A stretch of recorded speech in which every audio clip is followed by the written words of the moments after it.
इसी के साथ आज के अपने एक्सपर्ट मेरे छोटे भाई गौरव जैन सर को मैं बुला रहा हूँ कि वो जो मेरे प्यारे स्टूडेंट आए, छोटे भाई बहन आए, उनको जो है थोड़ा सा अपना ज्ञान से उनको लाभान्वित करें। गौरव जी।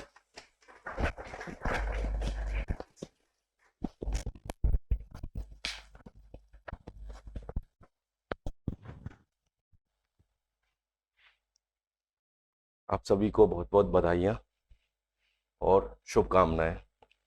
मैं अक्सर, कितने लोग परिचित हैं मुझसे पहले से? कभी पढ़ा हो मेरे बारे में, लिखा हुआ मेरा पढ़ा हो? नहीं। टेलीग्राम चैनल एक छोटा सा बना रखा है, मैं प्रचार नहीं कर रहा हूँ उसका। उस पर मैं छोटे छोटे टॉपिक्स डाल देता हूँ इंटरव्यू से रिलेटेड। तो मैं एक बात लिखता हूँ उसमें अंत में हमेशा। पॉलिटिकल साइंस वाले साथियों को सबको पता है लगभग। गौरव जैन नाम है मेरा। नहीं, छोड़ो उसको। अब कुछ नहीं कर रहा मैं उस पर, मैं वैसे ही बता दूंगा, है ना। तो उस पे मैं एक लाइन लिखता हूं कि जल्द ही आप सभी से मुलाकात होगी। तो ये बात मैं उसलिए लिख रहा था कि पॉलिटिकल साइंस के इंटरव्यूज लेंगे तब आपसे मुलाकात होगी। पर बाद में मुझे खुद को महसूस हुआ कि ये लाइन बहुत बड़ी प्रेरणा भी है कि जल्दी आप सभी से मुलाकात होगी। कहाँ होगी आपसे मुलाकात और कहाँ मुलाकात करना चाहोगे? कल मॉक में बैठेंगे तब होगा, या तो शायद वो मुलाकात या कोई और मुलाकात सोच पा रहे हैं? सिलेक्शन के बाद कहीं किसी जगह पर मुलाकात होगी।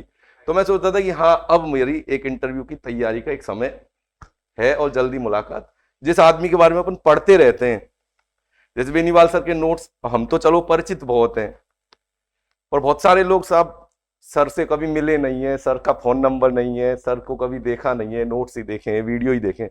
तो आदमी सोचता है ये कभी ना कभी तो मुलाकात होगी, शायद बात होगी। तो वही चीज, सेम चीज थी।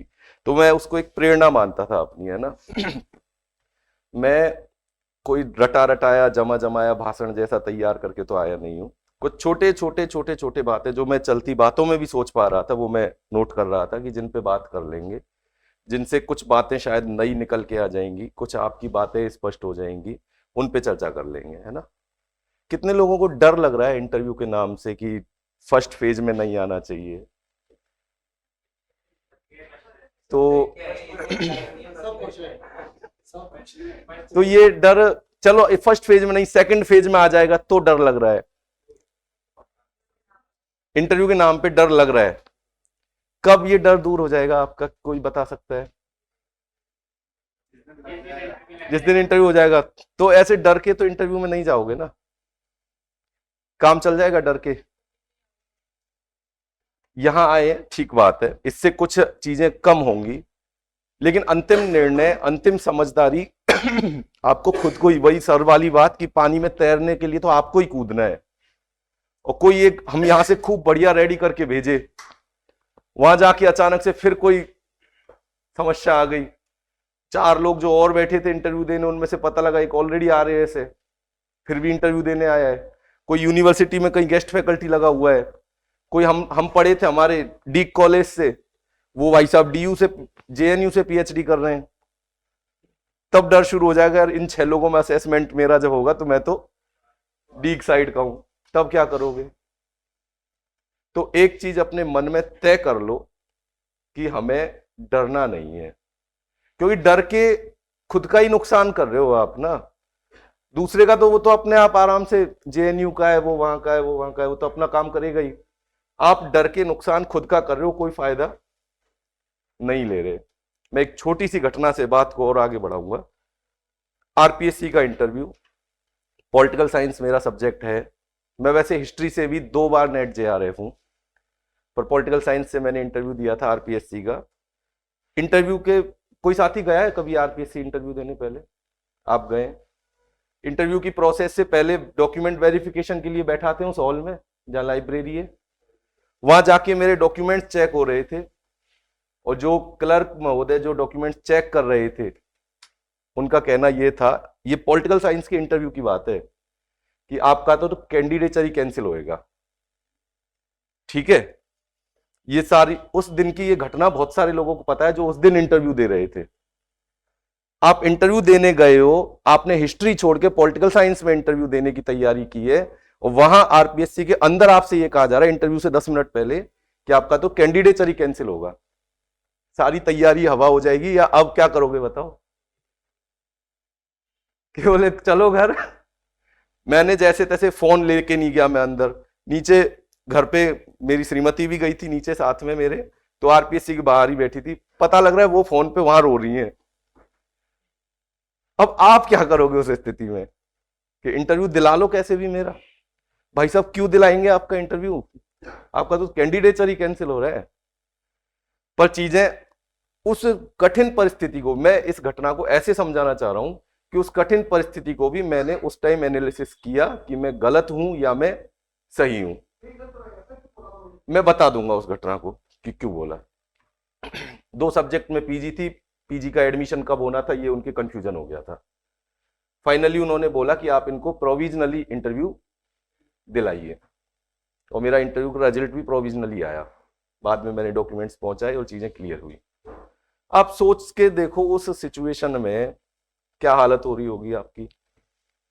सर एक साथी जो उन 18-20 लोगों में बैठे होंगे ना, दूसरे दिन कहीं से नंबर उठा के मेरा फोन करते हैं मेरे को, सर आपकी हिम्मत की दाद देनी पड़ेगी, इतनी घटना होने के बावजूद भी आप बिल्कुल डाउन नहीं हो रहे और इंटरव्यू देने पहुंच रहे हो।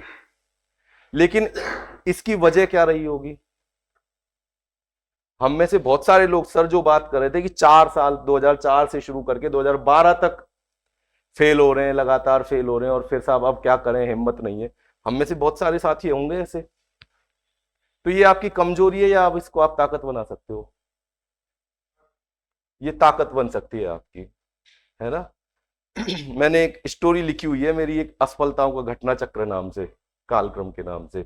2007 से लेकर 2017 तक की घटनाओं में पूरी असफलता है, भाई सब परिचित हैं उससे। पर फिर भी मुझे ये विश्वास था कि हम कर लेंगे। तो सबसे पहले ही मेरी बड़ी बात, मैं विषय के बारे में तो बहुत ज्यादा समझ अब नहीं रखता, हिस्ट्री भूल चुका हूं क्योंकि काफी, लेकिन ये एक महत्वपूर्ण बात है कि आप अपने आप को कभी भी कमजोर मत बनाओ। और ये ताकत हमारा एक सीमा है, एक दायरा है, वहीं तक दे पाएंगे। आरपीएससी में अंदर घुसने के बाद ना मुझे बेनीवाल जी दिख रहे थे, ना दिग्विजय जी दिख रहे थे, ना कोई मेरे और टीचर दिख रहे थे। वहां आपको ही सारा खेल खेलना था कि इंटरव्यू अब कैसे देना है। वो एक कहानी हुई। दूसरी बात, डर जिन लोगों को लग रहा है, इस कहानी पे अपना काम करोगे, तैयारी करोगे तो आपका डर निकलेगा। बोलने की प्रैक्टिस करोगे तो डर निकलेगा। कितने लोग ऐसे हैं जो अब तक कुछ मॉक या कोई तैयारी शुरू कर चुके हैं? तैयारी शुरू कर दिए। तैयारी शुरू करने में बहुत सारे लोग ये करते हैं कि पढ़ना शुरू कर देंगे, सिलेबस उठाएंगे और हम पढ़ना शुरू कर देते हैं। बोलने की प्रैक्टिस कितने लोग कर रहे हैं? 1 2 3 4 5 नाम ज्यादा से ज्यादा। और फिर हम कहते हैं इंटरव्यू क्या है? इंटरव्यू क्या लिख के आना है कुछ आपको?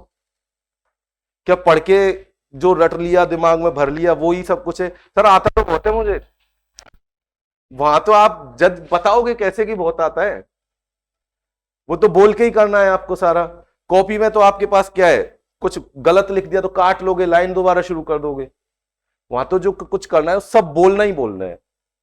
तो पहली बात तो आज से ये तय कर लो कि अपने बोलने की शुरुआत करो कि आपको बोलना क्या है।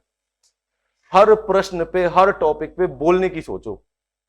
मैं एक छोटे से ही प्रश्न से बात कर लूं, यदि कि गांधी जी यदि नहीं होते तो क्या भारत को स्वतंत्रता 1947 में मिलती या नहीं मिलती, कब मिलती और कैसी मिलती? बताओ। और ये मेरा बनाया हुआ प्रश्न नहीं है, आया हुआ प्रश्न है।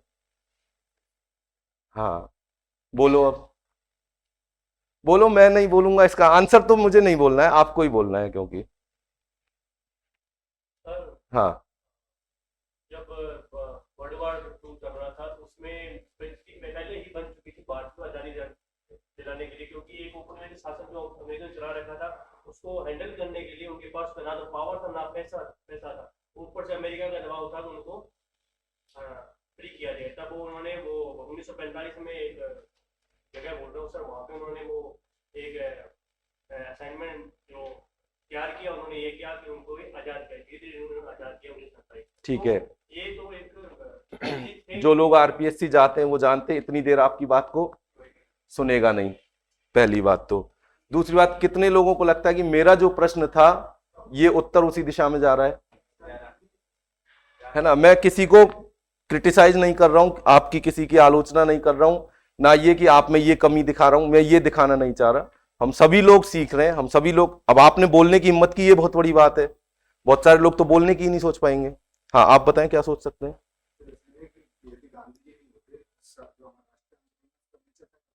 हाँ, ठीक है।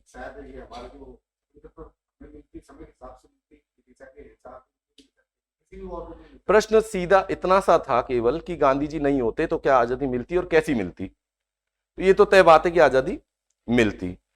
कम मिलती, पहले मिलती, ज्यादा मिलती, बाद में मिलती, किस स्वरूप में मिलती, ये सब अलग अलग चीजें समय की परिस्थिति पे निर्भर करती। लेकिन प्रश्न वाले का कहीं ना कहीं ये मानसिकता तो है कि गांधी जी का योगदान माना है उसने आजादी में। हम उस बात को क्या बिल्कुल सिरे से खारिज करके अलग दिशा में चले जाएं? ये नहीं करना था बस।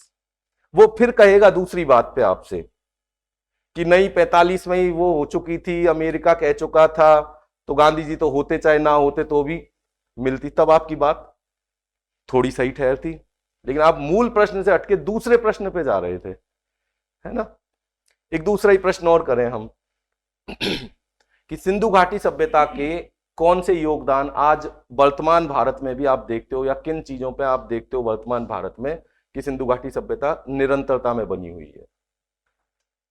सब लोग सोचो, कोशिश करो अच्छा बोलने की, गलत बोलने की। कम से कम गलत भी बोलोगे तो ये तो पता लगेगा गलती कहां हो रही है। एक सेकंड। हाँ, ठीक है, ठीक है, ठीक है,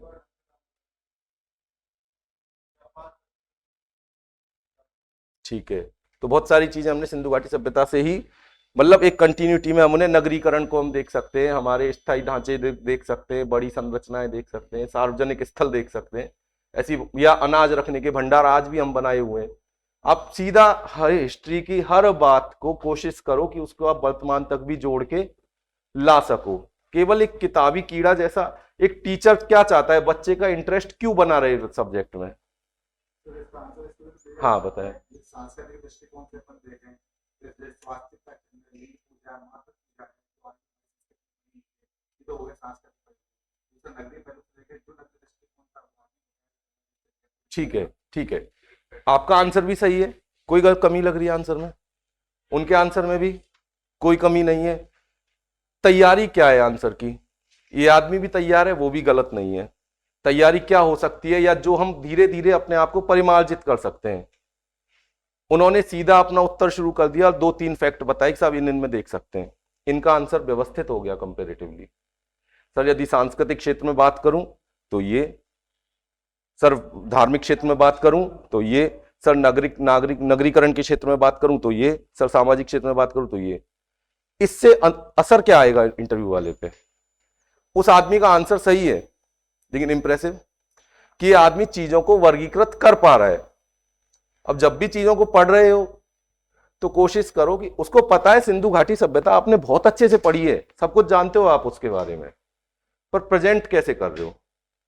ये तरीका जो मॉक की बात कर रहे हैं हम, लगातार इन सब से आ जाता है हमारी कमियों को। अब ये लिखने पढ़ने से नहीं आएगा, बोलोगे तो ही समझ पाओगे इन सब चीजों को, है ना। ये महत्वपूर्ण बात समझो आप।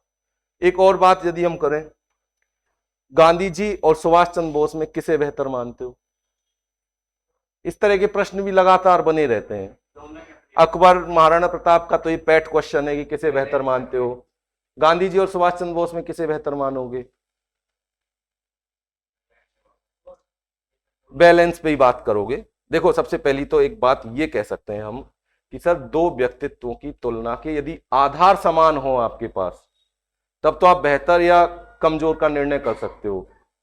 लेकिन दोनों के दृष्टिकोण, दोनों की विचारधाराएं, दोनों की रणनीतियां, दोनों के कार्यक्रम बिल्कुल अलग रहे, तो सतही तौर पर दोनों के बीच में कोई तुलना की स्थिति नहीं कही जा सकती कि ये बेहतर है ये अलग है। फिर भी वो जिद करेंगे, फिर भी आप बताओ, तब आप अपना एक जो भी आपको उचित लगता हो वो स्टैंड ले सकते हैं, क्योंकि आप अब उसके पक्ष में तर्क दे दोगे कि इस व्यक्ति को मैं इस वजह से बेहतर मानता हूं। तुलना अभी भी नहीं कर रहा हूं, लेकिन इस व्यक्ति की ये बातें मुझे प्रभावित करती हैं, इसलिए मैं अच्छा मानता हूं। ठीक है। अगली एक बात, बहुत सारे क्वेश्चंस ऐसे होंगे जिनके आंसर हमें नहीं आते होंगे। आपका अनुभव ये भी होगा कि हर क्वेश्चन का आंसर नहीं देना है। एक तो इस बात को तय कर लो, ये जिद मत रखना दिमाग में कि हर क्वेश्चन का आंसर मुझे देना है। बहुत सारे लोग मॉक इंटरव्यूज में हर एक क्वेश्चन पूछ लो कुछ भी, उससे हर क्वेश्चन की कोशिश करेगा आदमी। क्यों भाई, मेरा कोई ईगो नहीं है। अल्टीमेटली तो मैं भी तो बोर्ड को ये दिखाऊंगा कि देखो मैंने 2 क्वेश्चन ऐसे पूछे जो सामने वाले पे, चाहे तुम्हारे कितने भी बताए थे उसने, लेकिन मेरे क्वेश्चन पे तो सरेंडर किया। और सरेंडर करना मुद्दा नहीं है, बात यह कि आपका और सामने वाले का स्तर, ये हमें पता है कि बहुत अंतर है और वो दिखना चाहिए, झलकना चाहिए। इंटरव्यू केवल प्रश्न उत्तर नहीं है, इंटरव्यू सीखने की भी चीज है। वहां आप केवल प्रश्न उत्तर देने नहीं गए हो या वो आपका मूल्यांकन करने के लिए नहीं बैठे, बल्कि आप उनसे कुछ सीख भी रहे हो। ये चीजें उनको समझ में आनी चाहिए आपके व्यवहार से कि ये व्यक्ति कठोर नहीं है अपने विचारों में, अड़ियल प्रवृत्ति का नहीं है, ये व्यक्ति नई चीजें सीखने को भी तत्पर रहता है। तो आप सॉरी बोलोगे 2-4 बार। अब सॉरी बोलने का तरीका बता दो मुझे, सॉरी क्या बोलोगे, कैसे बोलोगे सॉरी? प्रश्न कोई पूछा, सॉरी बोलना है, अलग अलग साथी सोचो क्या बोलोगे सॉरी। हम अक्सर एक जवाब सुनते हैं कि सॉरी सर रिकॉल नहीं कर पा रहा हूं, है ना? बताओ जरा क्या क्या बोलोगे, या यही बोलोगे सॉरी सर जानकारी नहीं है? ठीक है, और कोई?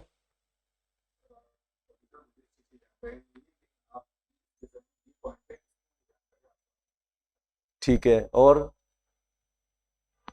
बताओ। 2-3 तरह के प्रश्न हो सकते हैं जिन पे आपको सॉरी बोलने की जरूरत पड़े। एक तो ऐसा हो सकता है कि आपने कभी पढ़ाई नहीं है, उसमें तो क्या कहोगे, सॉरी सर रिकॉल नहीं कर पा रहा हूं है ना? या तो आप इस मोनोटोनस उस तरीके को, उस आंसर को छोड़ देना। मोस्टली लोग करते हैं ये गलती, सर रिकॉल नहीं कर पा रहा हूं। भले आदमी पढ़ा कब था तुमने जो रिकॉल नहीं कर पा रहे हो? सर इस विषय का मैंने अध्ययन नहीं किया है। ये बार बार ये भी नहीं बोलना है कि सर अब मैं जानकारी करूंगा, करते रहना, वो तुम्हारी हेडक है। इतना टाइम बिगाड़ना नहीं है ना हमें आपने जानकारी नहीं की, कर लूंगा, पढ़ लूंगा, इस सब में आपकी 15-20 मिनट में से 5 मिनट निकल जाएंगी। आप वहां बताने आए थे कुछ, क्या करोगे ये नहीं बताना था। एक तो ये हो सकता है कि जो आपने पढ़ा ही नहीं, एक ऐसा हो सकता है कि जो आपने रिकॉल नहीं कर पा रहे हो, तो वही वाली बात कि सर मैं अभी रिकॉल नहीं कर पा रहा हूं। और एक ऐसा हो सकता है कि जो कुछ हद तक आपको याद है, आपने पढ़ा भी है, लेकिन आप उसे बताने की स्थिति में नहीं हो कि मैं स्पष्ट कर सकूं उसका आंसर शब्दों में। क्योंकि बहुत सारी बातें हो सकती हैं जो आपने पढ़ी हैं, समझी हैं, लेकिन बोल नहीं पा रहे उनके बारे में। तब कह सकते हैं हम कि सर मैं टॉपिक ये मैंने पढ़ा है, सॉरी सर मैंने ये टॉपिक पढ़ा है, लेकिन मैं इसे स्पष्ट अभिव्यक्त करने की स्थिति में नहीं। तो कहेंगे नहीं चलो जो भी जानते हो वो बताओ, है ना? तब आप अपनी जो भी टूटी फूटी भाषा में, सही में, गलत में जो भी कहोगे, क्या उसे गलत माना जाएगा? उसे गलत नहीं माना जाएगा। तीसरी चीज एक अनुमान लगाने की। बहुत सारे लोग, क्योंकि हमारे साथ ऐसे बहुत सारे क्वेश्चन आएंगे, कुछ हमारा कॉन्फिडेंस डाउन हो रहा होगा कि सर आते तो सब थे पर हम घबरा रहे थे कि मैं जो बोलूंगा वो सही बोल रहा हूँ या गलत बोल रहा हूँ, बोलूं या ना बोलूं, जो मैं बोलूंगा उससे सामने वाला संतुष्ट होगा या नहीं होगा। सर मैं गैस लगा सकता हूं, कहते हैं हम ऐसा अक्सर मॉक में, सर मैं गैस लगाऊं। तो भाई साहब गैस लगाने में टाइम अपना मत बिगाड़ो, ये मेरी निजी समझ है, आप अपनी हिसाब से सोच सकते हैं चीजों को। लेकिन मैं फिर वही बात बोल रहा हूं कि आपको 15 से 20 मिनट मिलेंगी, इसमें आपको अपना बेस्ट प्रेजेंट करना है। कुछ ऐसा क्वेश्चन निकल के आ जाए जिसपे आप बहुत अच्छा कह दो। आपने टाइम किस में बिगाड़ दिया? लेकिन गैस करने में। जो भी आपका कहो तो सही हो, कहो तो सही नहीं हो, क्योंकि आप आधी लड़ाई तो गैस लगाने के नाम पे ही हार चुके थे। कॉन्फिडेंस तो आपका पहले ही कम था उस टॉपिक पे, पता नहीं सही बोलोगे या नहीं बोलोगे। तो हमेशा ध्यान रखो, ऐसी जितनी भी बॉल हैं उनको जबरदस्ती छेड़खानी की कोशिश मत करो कि छक्का पड़ जाए, छक्का पड़ जाए, हो सकता है कैच आउट हो गए। इसलिए बेहतर है कि बॉल देखो ढंग की और तब खेलो। तो गैस लगाना, मैं तो कतई गैस लगाने के फेवर में नहीं होता। बोर्ड कहे आपसे कि नहीं यार फिर भी सोचो तो सही, पढ़ा तो होगा ये टॉपिक, कहते हैं, मतलब सामान्य वार्तालाप ही होता है आपसे, तो बोर्ड कह सकता है आपसे सोचो तो सही यार, कुछ सोचो, कुछ अनुमान लगाओ, तो तब आप थोड़ी सी कोशिश कर लो। उसके बाद भी फिर जबरदस्ती बोर्ड ड्रैग कर रहा हो आपको उसी बात में कि और सोचो, पीछे हट जाओ। क्योंकि हमेशा ध्यान दो, आपका इंटरव्यू, बहुत ऐसे मौके आएंगे पूरे इंटरव्यू में आपके, जब आपको लगेगा कि अब मेरी साइड में बॉल है, और यही मैं चाहता था। इंटरव्यू की तैयारी के दौरान बहुत सारे लोग ये सोचते होंगे, या आप में से कोई साथी सोचता हो तो बताओ मुझे, कि इस टॉपिक पे बात नहीं होनी चाहिए यार, ये टॉपिक नहीं होना चाहिए, इस मुद्दे पे बात नहीं होनी चाहिए, आप क्यों बनना चाहते हैं ये नहीं पूछा जाना चाहिए मेरे से, आपका फेवरेट टॉपिक कौन सा है, आपका फेवरेट विचारक कोई, हिस्ट्री का कौन है कैरेक्टर आपका फेवरेट है, इस पे बात नहीं होना चाहिए। कितने लोग सोचते हैं ऐसा? सोचते हो? क्यों क्यों सोचते हो ऐसा?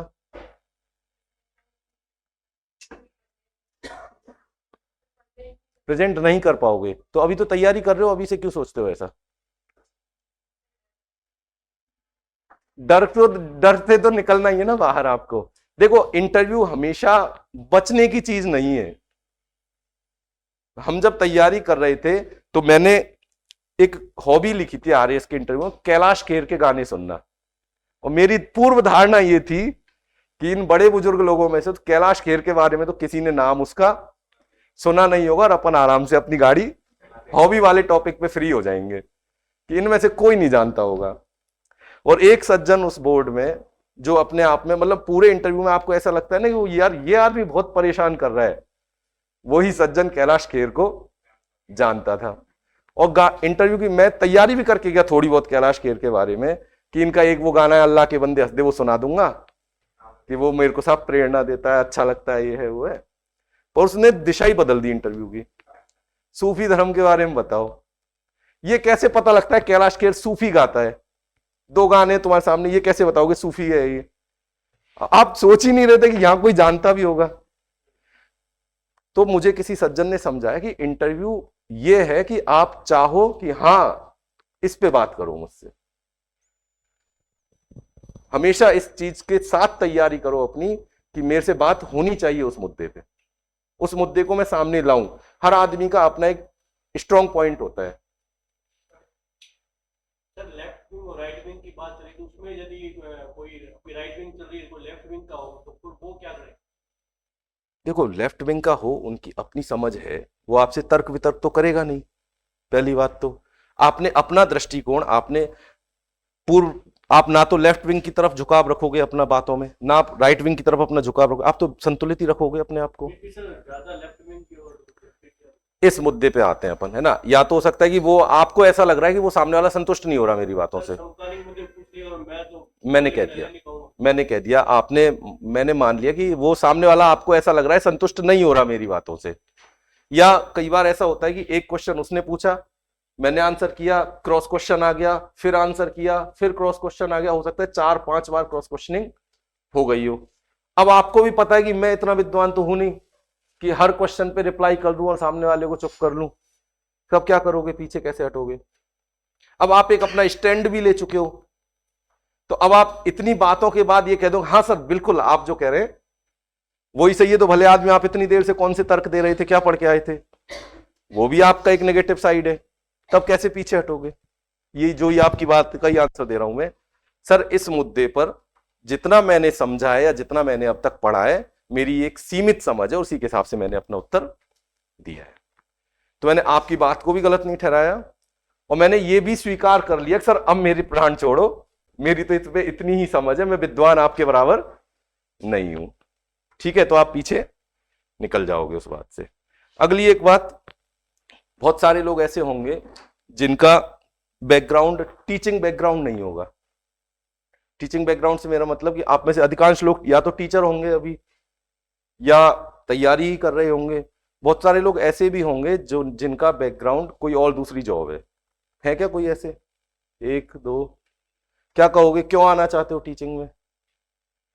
इसके बारे में तैयार कर लेना, या टीचिंग की आपको ये भी लगता होगा कि हमें तो बोलना इतना नहीं आता, क्योंकि हम तो रोज क्लास में नहीं पढ़ाते हैं, हमारा तो कोई वास्ता नहीं पड़ा पढ़ाने से।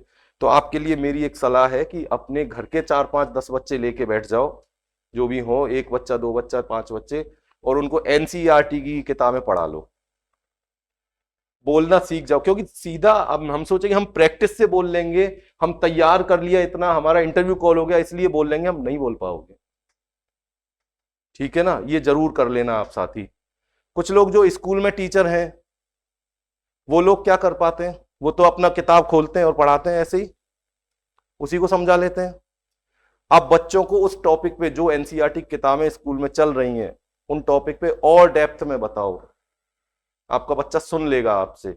अभी तो खैर बोर्ड के एग्जाम्स चल रहे हैं, लेकिन कोशिश करो कि हर टॉपिक को आप अपने स्तर पे भी पढ़ा लो, सिंधु सभ्यता को, आर्यों के आगमन को, वैदिक काल को, सब सारी बातों को पढ़ा लो अपने स्तर पे। टीचिंग टॉपिक की बात कर लें एक छोटी सी।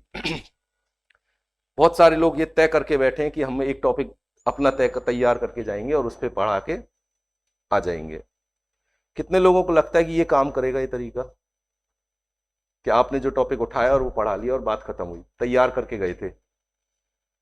मेरे इंटरव्यू की कहानी सुना दूं मैं तैयार कर गया संविधान संशोधन, कि मैं ऐसे पढ़ाऊंगा कि संविधान संशोधन क्या है, क्यों करते हैं, भारत में किस तरह से होता है, संविधान में कितने संशोधन हुए महत्वपूर्ण, और आगे अपनी बात को बढ़ा दूंगा।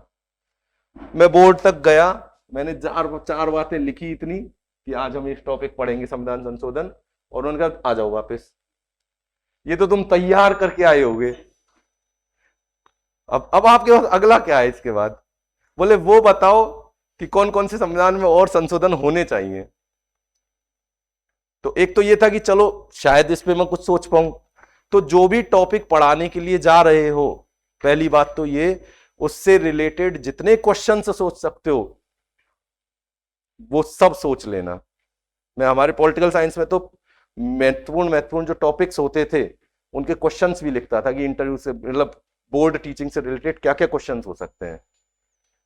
और दूसरी बात, अभी आरपीएससी में जो पॉलिटिकल साइंस के जो इंटरव्यू हुए उसमें वो टॉपिक नहीं पढ़वाया गया जो आप तैयार करके गए थे। बोर्ड ने खुद ने टॉपिक दिया, ये पढ़ाओ, तो उसके लिए तैयार हो क्या, उस पर बात कर लूंगा मैं। हाँ, वो सिलेबस क्या, वो कहीं से भी कुछ भी कह सकते हैं। हाँ, उस पर बात करेंगे। तो आप बताओ कोई है क्या तैयार, या कोई साथी बताओ क्या करेगा उस स्थिति में। अब तो मैंने बता दिए चर्चा, लेकिन अब सोचो तो सही कुछ। मैं कह रहा हूं ना, या तो 1 मिनट भी नहीं पढ़वाए, कुछ चीजें तय नहीं है कतई भी। हो सकता है 7 मिनट तक पढ़वाता रहे, हो सकता है उस टीचिंग टॉपिक पे ही आपका पूरा इंटरव्यू चलता रहे। हाँ बताओ। जैसे उन्होंने कहा एंशिएंट टॉपिक, मैं कहूंगा ये तो मुझे नहीं आ रहा है, सर एक एंशिएंट टॉपिक मुझे नहीं आ रहा है, ये 2 टॉपिक मुझे तैयार है, आप चाहो तो मुझसे पढ़वा सकते हो। एक टीचर ये तो नहीं कह सकता ना कभी कि ये नहीं, आपने इतना सब कुछ पढ़ा है उस विषय का, तो ये कह के तो आप नहीं हटोगे पीछे। बताओ क्या करोगे। एक्सेप्ट तो करना पड़ेगा, पर टॉपिक को कैसे पढ़ाओगे। एक्सेप्ट तो कर लिया, यस सर, आगे तो बढ़ाओ बात को। अनुमान लगा के इंटरव्यू में कतई मत जाओ प्लीज। आप अभी हथियार तैयार कर रहे हो अपने, बोले साहब भाला काम आएगा या नहीं आएगा, हथियार तो पूरे तैयार कर लो। मैं यही कह इसी बात पे आ रहा हूं कि कोई भी टॉपिक आपके सिलेबस का ऐसा नहीं है जिसके बारे में आपने पढ़ा नहीं है ना, पढ़ा नहीं है ऐसा तो कोई टॉपिक नहीं हो सकता। तो आप उस टॉपिक को पढ़ाने के 2 तरीके होते हैं। मैं गुट निरपेक्षता टॉपिक समझते हैं, मैं गुट निरपेक्षता को यदि पढ़ा रहा हूं, मैं 2 तरीके से पढ़ाऊंगा आपको, ठीक है। गुट निरपेक्षता का इतिहास 1961 में हम देख सकते हैं, जब पहला गुट निरपेक्ष आंदोलन, गुट निरपेक्ष सम्मेलन हुआ। भारत उसका एक महत्वपूर्ण संस्थापक सदस्य था। नेहरू, नासिर, टीटो की तिकड़ी ने इसको आगे बढ़ाया। वर्तमान में गुट निरपेक्षता पर प्रासंगिक सवाल उठाए जाते हैं कि क्या ये प्रासंगिक है या नहीं है, या तो वो इतनी कहानी में बुला लेगा। लेकिन आप दूसरी तरीका समझो इसको। अब या तो मुझे टॉपिक के फैक्ट पता है तब मैं इतनी बात बोल पा रहा हूं, मैं आके शुरुआत कर रहा हूं, क्योंकि शुरुआत इस बेस पे कर रहा हूं कि आपको अपने विषय की हर टॉपिक की एक सामान्य समझ है, आपने पढ़ा है हर टॉपिक को, तो आप क्या करोगे उसके लिए। मैं दूसरा तरीका क्या कर सकता हूं, द्वितीय विश्व युद्ध के बाद जब नव स्वतंत्र देश आए तब एशिया अफ्रीका के देशों के सामने ये चुनौती थी कि वो शीत युद्ध के दौर में किसी एक देश का साथ थामे या अपनी स्वतंत्र विदेश नीति अपनाए। भारत के नेतृत्व में एशिया अफ्रीका के देशों ने गुट निरपेक्षता की नीति को अपनाने का निश्चय किया। तो आज हम उसी टॉपिक को पढ़ेंगे। इस टॉपिक के अंतर्गत हम ये देखेंगे गुट निरपेक्षता क्या है, गुट निरपेक्षता का इतिहास, गुट निरपेक्ष आंदोलन की स्थापना, गुट निरपेक्ष आंदोलन पर प्रश्न, गुट निरपेक्षता की वर्तमान प्रासंगिकता और गुट निरपेक्षता 2.0।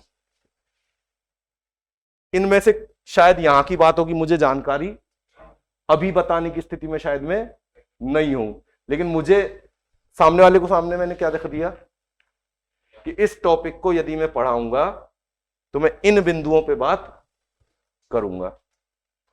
शायद मुझे आती नहीं है, लेकिन मैंने एक खाका उसको दे दिया कि मैं इन टॉपिक पे बात कर लूंगा। 2 मिनट के लिए मेरे पास कोई कहानी नहीं थी कि गुट निरपेक्षता में क्या पढ़ाऊं, लेकिन मेरे पास एक यस। और दूसरा, ब्लफ नहीं कर रहे हो, ब्लफ नहीं कर रहे हो, ब्लफिंग नहीं है ये।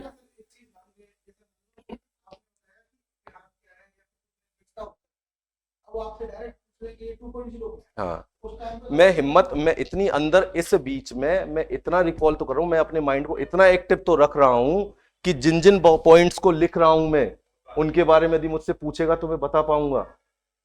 ये ब्लफिंग नहीं है, और ब्लफिंग तो बिल्कुल कर नहीं पाओगे आप इंटरव्यू में। मेरा कहना यह है कि जितने भी टॉपिक आप सोच रहे हो उनके अलावा अपने सिलेबस के हर टॉपिक पे इस तरह से, इस डायमेंशन से सोच लोगे तो हो सकता है कि आपकी कहानी आप, क्योंकि 2 से 3 मिनट आपको टीचिंग के लिए वो देगा, उस 2 से 3 मिनट को आप ऐसे अपना स्पेंड कर लोगे।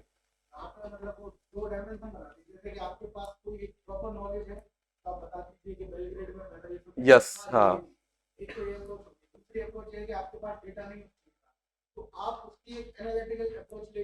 यस। मेरा कहना है कि आप या तो फैक्चुअल पढ़ाओगे या आप एनालिटिकल पढ़ाओगे। फैक्चुअल आपके पास है नहीं तो आप एनालिटिकल साइड पे चले जाओ। गलत थोड़ी है, या ब्लफ थोड़ी किया है मैंने, नहीं किया ब्लफ। तो आप हमेशा अपने आप को इस चीज के लिए रेडी रखो कि कोई भी टॉपिक पे अचानक से यदि बात आ गई, नगरीकरण पे पूछ लिया, प्रथम नगरीकरण द्वितीय नगरीकरण की तुलना, तो कैसे करोगे। हम तो प्रथम नगरीकरण अलग पढ़ के आए थे, द्वितीय नगरीकरण अलग पढ़ के आए थे, फिर कह दिया उसने तृतीय नगरीकरण भी बताओ, है ना हिस्ट्री में। तो कहां से, अब आप टॉपिक तो पढ़े ही हैं आपने। आरपीएससी पॉलिटिकल साइंस के इंटरव्यू में हुआ कि उसने जाके बोर्ड पे बोला उससे, उदारीकरण लिख लो, समाजीकरण लिख लो, उदारीकरण लिख लो, उदारवाद लिख लो, समाजवाद लिख लो, मार्क्सवाद लिख लो, और अब पढ़ाओ तीनों को।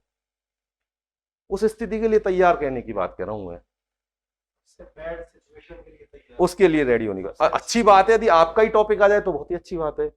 आपके ही टॉपिक में भी ये भी करना, कम से कम 2 टॉपिक 3 टॉपिक तैयार कर लेना। यार आपसे जस्ट पहले वाला ये एंशिएंट का पढ़ा गया, तो मीडिएवल का पढ़ाओ, कुछ कह देगा वो, तब थोड़ी कि साहब मैं तो एंशिएंट का तैयार करके आया हूं। तो हमेशा अपने हथियार ज्यादा से ज्यादा रखो। इंटरव्यू की तैयारी होती है बिल्कुल, और हम सोचते हैं हम क्या करें क्या करें, हम किताब पढ़े जा रहे हैं, बस किताब पढ़े जा रहे हैं, नहीं होगी उससे तैयारी। एक और बात, बहुत सारे लोग आईएएस आरएएस की तैयारी भी कर रहे होंगे शायद, वैसे आप सभी लोग मुझे अच्छी उम्र के मैच्योर लोग लग रहे हैं, लेकिन बहुत सारे लोग ऐसे होंगे जो और एग्जाम्स की तैयारी भी कर रहे होंगे। बताएं या नहीं बताएं, इंटरव्यू में प्रश्न ये आता है कि साहब आपकी तो 2009 में पीजी हो गई, आपकी तो 2015 में पीजी हो गई, 18 में पीजी हो गई, क्या कर रहे थे तब से। हम में से अधिकांश लोग, हमें पता है कि सिविल सर्विस की तैयारी कर रहे थे, उसके बाद साहब हम नेट भी दिया, वो हो गया पीजी करके, और हम इधर आ गए इंटरव्यू देने। क्या करोगे उस स्थिति में।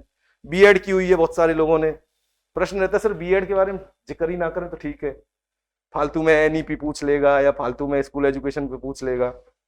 तो एक तो बचो मत प्रश्नों से कि ये नहीं पूछे, तैयार करो ना, सोचो ना पहले प्रश्न कौन कौन से टॉपिक पे हो सकते हैं, पूछना चाहिए उल्टा कि जो मैं तैयार कर रहा हूं उससे पूछे।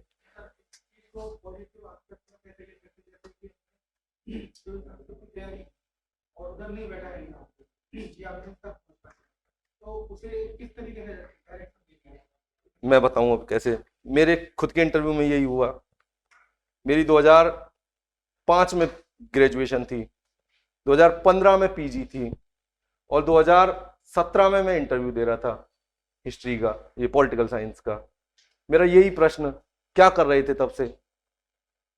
तो आपके पास यदि पॉजिटिव अचीवमेंट है तो बता दो आराम से कि मेंस दिया है मैंने, या इंटरव्यू दिया है मैंने, या मैं उस एग्जाम की तैयारी भी कर रहा था।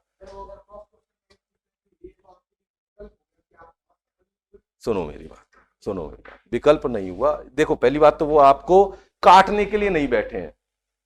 इस तैयारी, इस माइंडसेट से बचो आप कि आपके हर प्रश्न को, वो हर उत्तर को वो गलत दृष्टि से देख रहा है।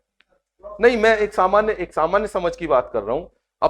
अपने उत्तर में आपको यदि लगता है कि मैं ईमानदार हूं, तो उसके पॉजिटिव साइड क्या है वो शो करने। मैंने क्या काम किया है वो गलत किसको लगता है? दुनिया की दृष्टि से देखते हो तब गलत लगता है। क्या उसी दुनिया को मैं उसी बात को सही डिफाइन कर सकता हूं? तो लेकिन मैं भी, हाँ यार सब कह रहे हैं ना, तो ये मेरी गलती ही थी सच में। यही तो सोचते हैं हम, क्या सबको गलत लग रहा है तो मतलब मैं भी गलत ही था। पर आप उस बात को ऐसे रखो कि मैंने जो किया वो गलत नहीं था। आपका खुद का सोच क्या है अपने काम के बारे में पहले, तो आपका ये उत्तर, ये प्रश्न निकल जाएगा फिर।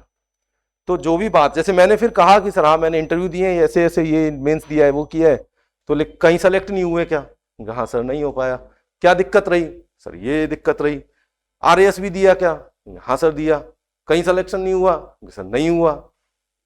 क्या असर आएगा इससे? उससे बात आगे बढ़ गई। मेरे नंबर इंटरव्यू में 16 आए, मुझे लगता है अच्छी बात ही हुई मेरे साथ,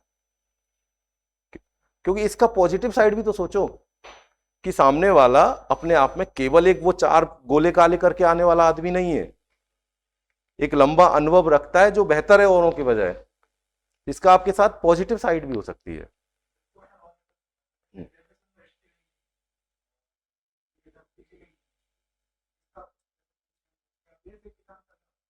क्या पूछेंगे बताओ, क्वेश्चन बताओ। नहीं, आप कह रहे हो यूजी में थी, यूजी में नहीं थी, ठीक है। क्या कारण है आपका बताओ, क्या कारण क्या है आपका? आपका जेन्युइन कारण भी तो होगा कोई। सिविल सर्विस तैयारी थी,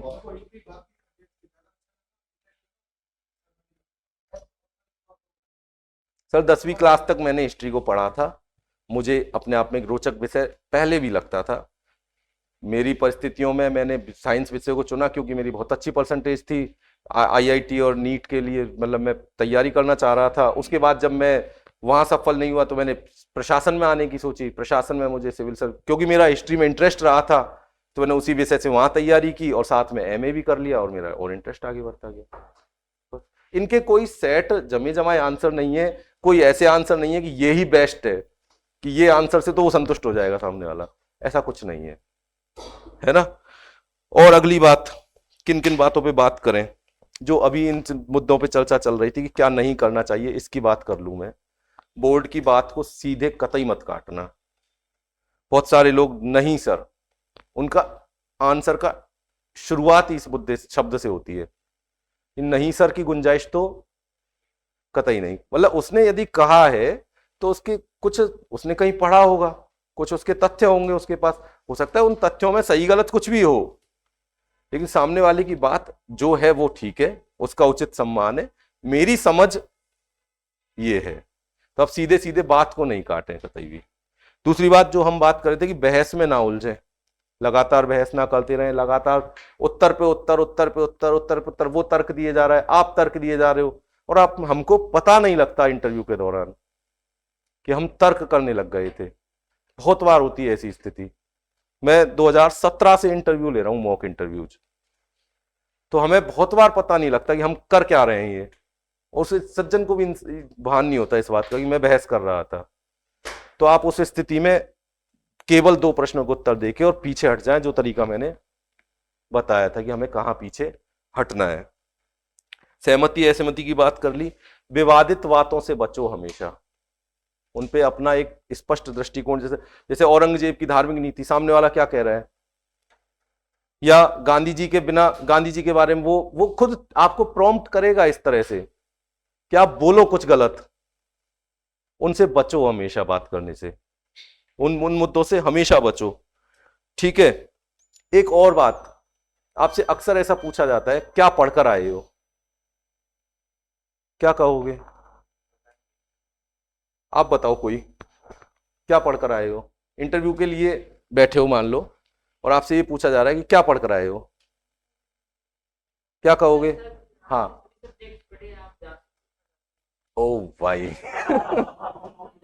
नहीं, हंसो मत, हंसो मत प्लीज, इसी बात पे आ रहा था मैं, अगली बात पे।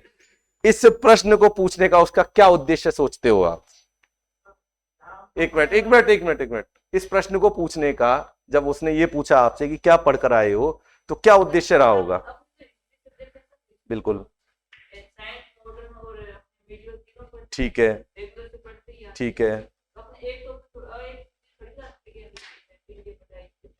ठीक है, लेकिन आपका कोई एक स्ट्रॉन्ग पार्ट तो रहा होगा चारों पांचों में। इस प्रश्न को पूछने का मुख्य उद्देश्य यह होता है कि बात आपसे कहां से की जाए। अभी आपने कहा कि क्या पढ़ कर आए हो? सर कहीं से भी पूछ लो, सारा पढ़ के आया हूं मैं। आपसे संगम काल पे 4 सवाल पूछे, चारों पे आप चुप खींच गए। तब बोले अब बताओ क्या पढ़ के आए हो, बताओ आप, अदरवाइज मत लेना प्लीज। समझ रहे हो बात को? अब बताओ क्या पढ़ के आए हो, तब क्या करोगे? सर कहीं से भी पूछ लो सर, संगम को छोड़ के। फिर उसने राष्ट्रकूट पूछ लिए, क्योंकि वो साउथ से आया है बेचारा।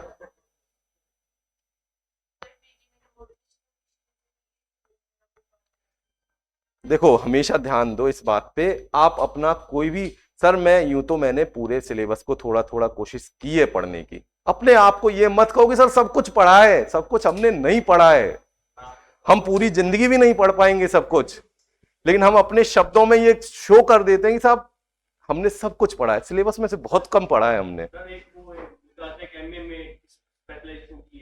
हाँ, आपने वैसे कर लेते बिना देखे कर ली, तो अपना इंटरेस्ट और इसी में है, एशियन में मैंने मॉडर्न से कर ली, उसमें फिर क्या करें? मैं एक मिनट इस बात को पूरी कर लूं, फिर आपकी बात पे आऊंगा।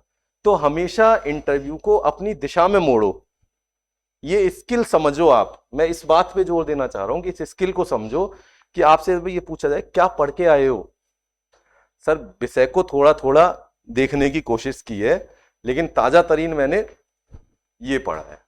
वहां आप क्या बताओगे जो आपका सबसे स्ट्रॉन्ग है, तो आपसे उसी पे बात फिर वो कर लेगा, अच्छा चलो इस पे ये बता दो। लेकिन अब जब बात आ गई कि ये पढ़ के आए हो, तो फिर उसमें आपके सवाल पे सॉरी नहीं होनी चाहिए। ठीक है, ये खुली मत देना उसको कि आप चैलेंज है, आपको कहीं से भी पूछ लो सामने वाला आपको मतलब धराशायी कर देगा कि कहीं से भी पूछ लो। हम भी ऐसे करते हैं अक्सर इंटरव्यू में, क्योंकि माइंडसेट वही है, सर सब कुछ पढ़ के आए हैं। भैया सब कुछ नहीं पढ़ सकते आप, है ना। और सामने वाले के सामने स्वीकार करो कि मैं सीख रहा हूं, अभी कहाँ मैंने सब कुछ पढ़ लिया, है ना। ये समझ बात की। हाँ आप क्या कह रहे थे?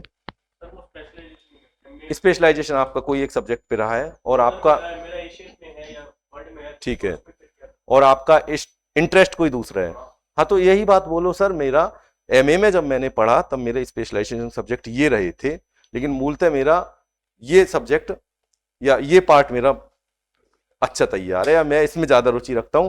उस समय मुझे फिर वो कहेगा वही क्यों नहीं लिया, तो आप कॉम्बिनेशन नहीं मिला सही।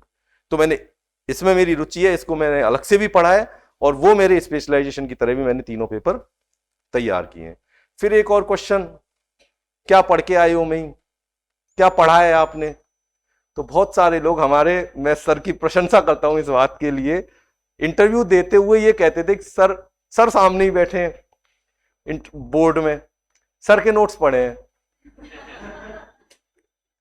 भैया हमारा उद्देश्य आपसे ये जानना नहीं है कि कहाँ के नोट्स पढ़े हैं, कौन सी किताब गाइड पढ़ी है या क्या किया है। वो ये जानना चाहता है कि आपने ठोस क्या पढ़ा है। जो अभी जो बात चल रही है मूल पुस्तकें, प्रामाणिक पुस्तकें, तो वो क्या पढ़ा है उसके बारे में सोचो। सर नोट्स ही पढ़े हो तो बुक्स पर कैसे करेंगे, बताना पड़ेगा। गलत बताओगे और पढ़ोगे, अभी इंटरव्यू की तैयारी कर रहे हो तो पढ़नी पड़ेंगी, कि पढ़नी पड़ेंगी, है ना। वहां ये काम नहीं कर पाओगे।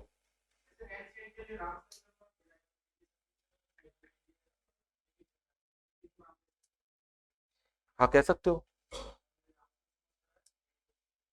केवल रामचरण शर्मा से पूरा सिलेबस हो गया। कितना पढ़ा है आपने, बात इस पे है सारी, सारा खेल इसी पे। अब उन्होंने बेचारे ने केवल नोट्स पढ़े तो वो एक भी किताब नहीं बता पा रहा, आपने एक किताब पढ़ी तो आप एक बता पा रहे हो, पर आपको अभी पढ़ लेनी चाहिए ना। देखो नोट्स पढ़ने वाला आदमी इंटरव्यू के एनालिटिकल पार्ट पे नहीं जा पाएगा।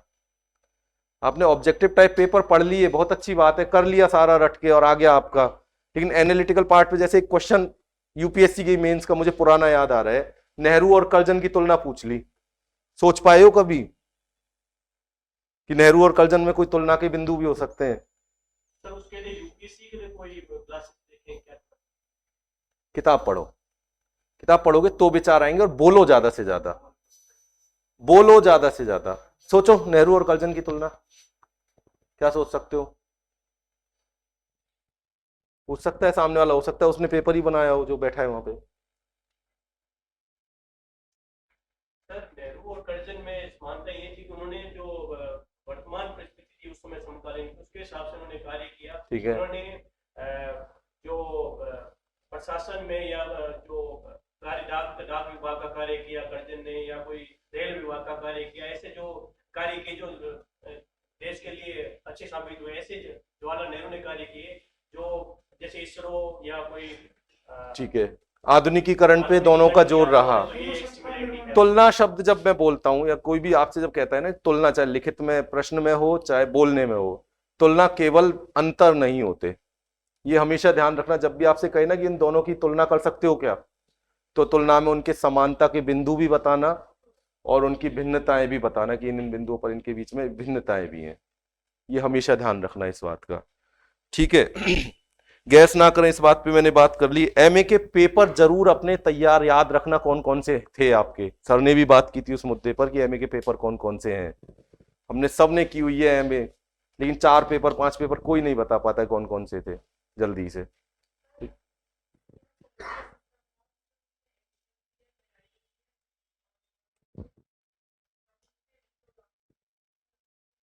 यही कहना है, यही कहना है कि सर सेमेस्टर, ये मत कहना सेमेस्टर सिस्टम था या नहीं था। सर मैंने सारे विषय के मेरे सारे पेपर्स थे, लेकिन पेपर्स के कुछ नाम तो होंगे, पेपर्स के कुछ नाम होंगे। और एक और बात मुझे फिर से याद आ गई, आपने कहा रामशरण शर्मा पढ़ी है, सुमित सरकार पढ़ी है, नहीं कौन, सतीश चंद्रा पढ़ी है, और किताब का नाम बताओ। विपिन चंद्रा ने 25 किताब लिखी है, रामशरण शर्मा ने 18 किताब 20 किताब लिखी होंगी। ठीक है, छोटी सी बात है, ये छोटी सी गलती है, पर वो जैसे ये अगला क्वेश्चन कर देगा ना आपसे कि यार किताब का नाम पूछा था मैंने, आपका कॉन्फिडेंस डाउन हो जाएगा। तो उसको मौका मत दो ऐसी गलतियों का। बहुत सारे बच्चे क्या गलती करते हैं, अच्छा चलो अपने बारे में बताओ, सर मैंने 10वीं डीक से की है, सर मैंने 12वीं अलवर से की है। भैया स्कूल का नाम बोलो क्लियर कट।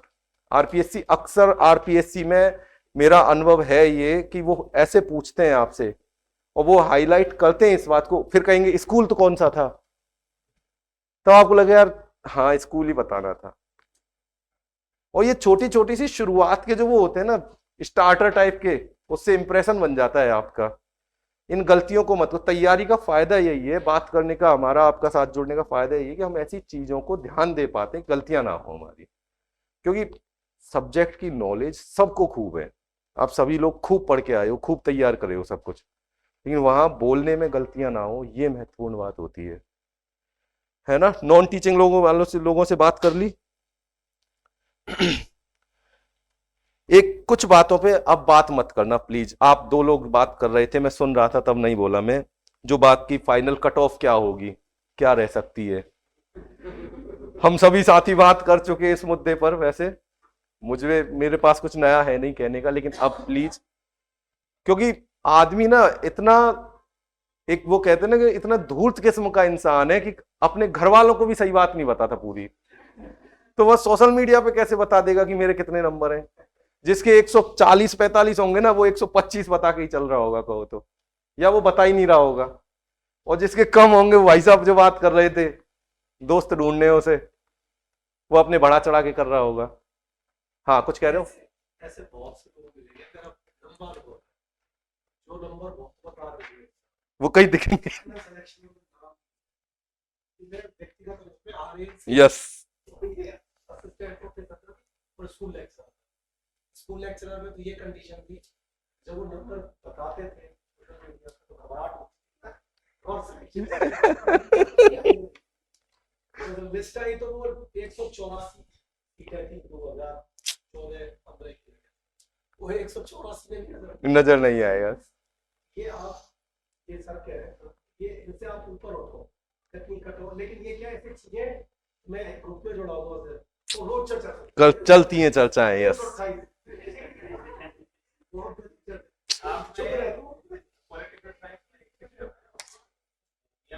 हाँ,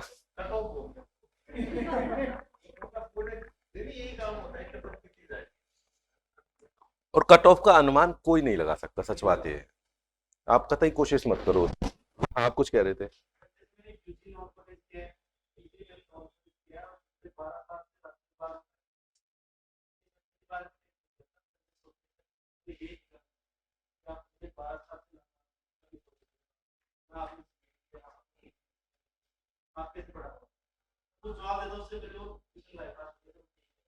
आप क्या जवाब सोचते हो, क्या देते जवाब? कारण नहीं पूछा था ना उन्होंने आपसे, उन्होंने आपसे पूछा था आप कैसे पढ़ाओगे, गलत दिशा में मत जाओ। अरे आप तो इसका जवाब अब दो ना कि क्या पढ़ाओ, कैसे पढ़ाओगे। सोचो, कोई साथी बताओ क्या जवाब दोगे। और भी कई किसी साथी के साथ आ सकता है प्रश्न कि आपने नॉन कॉलेजिएट किया, यूजी पीजी, कॉलेज में आप पढ़े नहीं हो, तो कैसे पढ़ाओगे।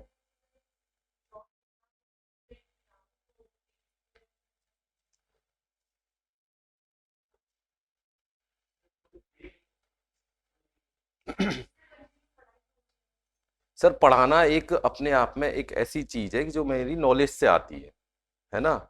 मैंने 10th तक पढ़ा है, मैंने मेरे टीचर्स को, जो टीचर मुझे अच्छा पढ़ाते थे उनसे पढ़ने का, ना केवल पढ़ाऊं मैं बल्कि उनसे पढ़ाना भी सीखा है। ये अलग बात है कि मेरी लाइन अलग है अभी, लेकिन मैं अपने कुछ साथियों से मार्गदर्शन लूंगा, कुछ बड़े लोगों से सीखूंगा और मैं प्रैक्टिस करके और तैयार करके जाऊंगा क्लास में और पढ़ा पाऊंगा। इसमें कोई झूठ सच अच्छा बुरा कुछ नहीं है ना। तो हमेशा एक तो प्रश्न की भावना को समझो, सबसे बड़ी बात।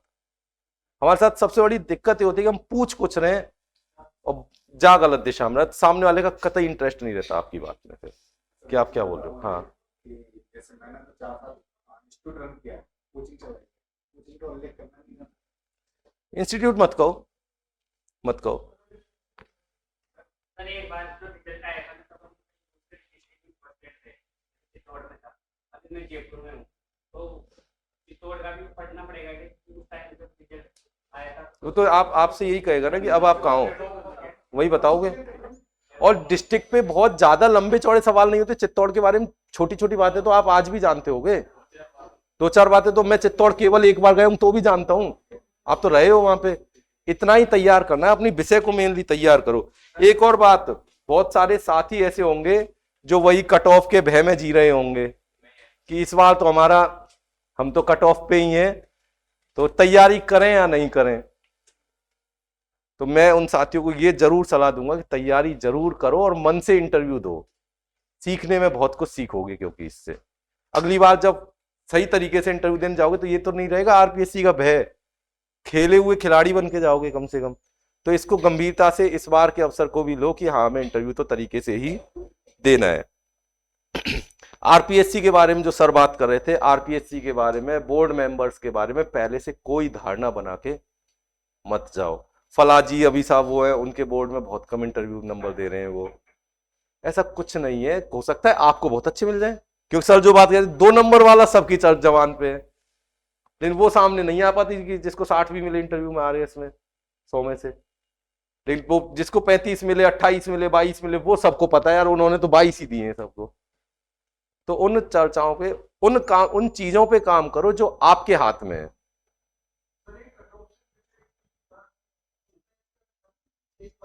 हाँ, क्या करना है आपको उससे बताओ। अपने मुद्दे से मतलब रखो केवल, है ना। मैं आपको निगलेक्ट नहीं कर रहा हूं आपकी बात को, लेकिन हमें एक तो इस चीज को तय कर लो कि अब मेरा पूरा, यदि मैं एक चीज सोचता हूं हमेशा, और मैं भाई साहब फिर भी मजाक में अपनी बात कहते हैं, मैं मेरे जो मेरे बारे में जो दृष्टिकोण है पॉलिटिकल साइंस वाले लोगों का, उनका ये बहुत खड़ूस आदमी है ये। क्योंकि मुझे लगता है कि आप यदि इंटरव्यू की तैयारी कर रहे हो, इस लेवल पे हो कि असिस्टेंट प्रोफेसर बनोगे, तो आप वो वन रक्षक वनपाल वाली जो भर्ती में बच्चे बैठते हैं ना, वैसे नहीं हो। उनसे ऊपर उठा हुआ मानो खुद को कि भीड़ की तरह जाएंगे और कोचिंग करके आ जाएंगे, वो वाले नहीं है हम। हमारा एक एक मिनट कीमती है। हमें हर वक्त ये महसूस होना चाहिए कि हम इंटरव्यू की तैयारी कर रहे हैं, हम असिस्टेंट प्रोफेसर बनेंगे, जिसका अपना एक व्यक्तित्व होता है। वो नहीं कि हम उसी तरह से घूम रहे हैं आराम से। तो ये कट ऑफ क्या रहेगी, पॉलिटिकल साइंस की कट ऑफ में कितनी गई, कैसे गई, उनको ही चिंता नहीं है जो फेल हो गए बेचारे। हाँ बताओ।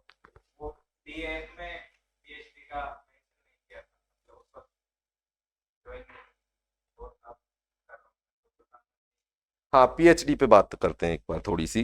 पीएचडी मैं वही बात कर रहा हूं कि क्यों नहीं बतानी चाहिए। या तो आप ये सोच के बैठे हो कि साहब इस पे प्रश्न आएंगे, वो बात नहीं कि उस वक्त क्या मेंशन नहीं किया। हाँ तो कोई बात नहीं। अब वो पूछते हैं कि अब क्या कर रहे हो आप? सर मैंने पीएचडी के लिए एनरोलमेंट करा लिया है। क्या टॉपिक है?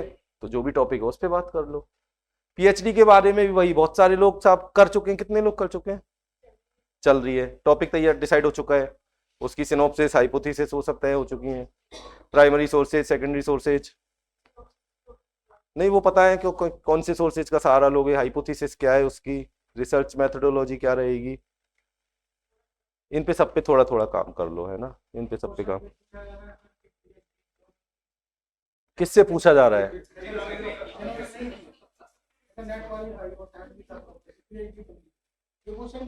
क्यों नहीं की? क्योंकि सर मेरा अभी मैं किसी एक टॉपिक के बारे में तय नहीं कर पाया जिस टॉपिक पे मुझे रिसर्च के लिए जाना चाहिए, इसलिए अभी मेरा पीएचडी का कोई मानस नहीं बना, है ना। इस और किसी एक से पूछ लिया, ये मत मानो कि ये सबसे पूछा जाएगा। दूसरा ये पूछ नहीं, वो बात ठीक है आपकी, ये इसलिए नहीं पूछा जाएगा कि आपने नहीं की तो आपके प्रति कोई नेगेटिविटी हो गई।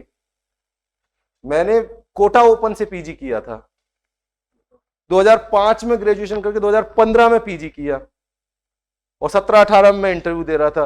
मैं भी बहुत सारे नेगेटिव बातें सोच सकता था मेरे बारे में कि हर प्रश्न का उत्तर मेरे प्रति, या हर जो प्रश्न पूछा जाएगा, जो भी सवाल दागा जाएगा वो मेरे लिए एक नेगेटिविटी के साथ होगा। ऐसा जरूर नहीं हो सकता। सामने वाले की, उसने केवल एक सवाल बताया आपको पूरे 15-20 मिनट का कि पीएचडी क्यों नहीं की, उसने उसके पहले का पृष्ठभूमि नहीं बताई, बात ये आई क्यों, वो तो सामने ही नहीं आई ना आपके पूरी तरह। तो किसी के भी इंटरव्यू के बेस पे अपने इंटरव्यू की दिशा या तैयारी निर्धारित नहीं होगी। कोशिश करो कि जितना ज्यादा सोच सकते हो, जितने ज्यादा प्रश्न सोच सकते हो, उन पे सोचो और उन पे बात करो। पढ़ना तो बहुत कर लिया अब तक, बात करना आ रहा है या नहीं आ रहा है, इस मुद्दे पे काम करोगे ना तो सबसे ज्यादा फायदा मिलेगा। जैसे वंदे मातरम की बात चल रही थी, गांधी जी के ऊपर बातें हो सकती है, मैंने बहुत सारे प्रश्न टॉपिक सोचे थे, सिंधु और वैदिक के ऊपर हो सकती है, महिलाओं की स्थिति कि किस काल में कैसी थी, ऐसे सारे प्रश्न, राजनीति के बारे में, केंद्रीकरण विकेंद्रीकरण, अशोक की धम्म की नीति मौर्य साम्राज्य के पतन का कारण बनी, क्या कहोगे, हाँ या ना? कुछ हद तक सही है। कैसे सही है?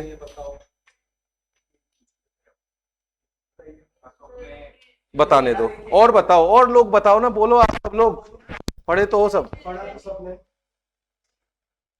इससे पहले व्यवस्था की तरफ ध्यान नहीं दिया गया था, ऐसा और तो अशोक ने पहला भंग कर दिया। भंग तो नहीं की। अच्छा, भारत ने किसी देश के खिलाफ आक्रमण नहीं किया कभी, तो क्या हमारे पास सेना नहीं है या सैन्य व्यवस्था हमने अपनी कमजोर कर ली है? जापान में रक्षा मंत्रालय नहीं है, अब तो बना लिया उन्होंने कुछ समय पहले, तो क्या जापान ने सेना खत्म कर रखी है या कुछ नहीं है उनके पास अपनी सुरक्षा का? या जापान के बारे में सबको पता था पूरे विश्व को, रक्षा मंत्रालय नहीं है, करो अटैक, किया किसी ने? तो फिर उसके तर्क ठोस हो आपके पास कि सही है या नहीं है, या किस विचारक ने कही है ये बात, पहले तो यही सोच लो। किस इतिहासकार ने कही है? किसी ने कहा होगा। किसी भी बात को एक तो अपने ऊपर मत लो,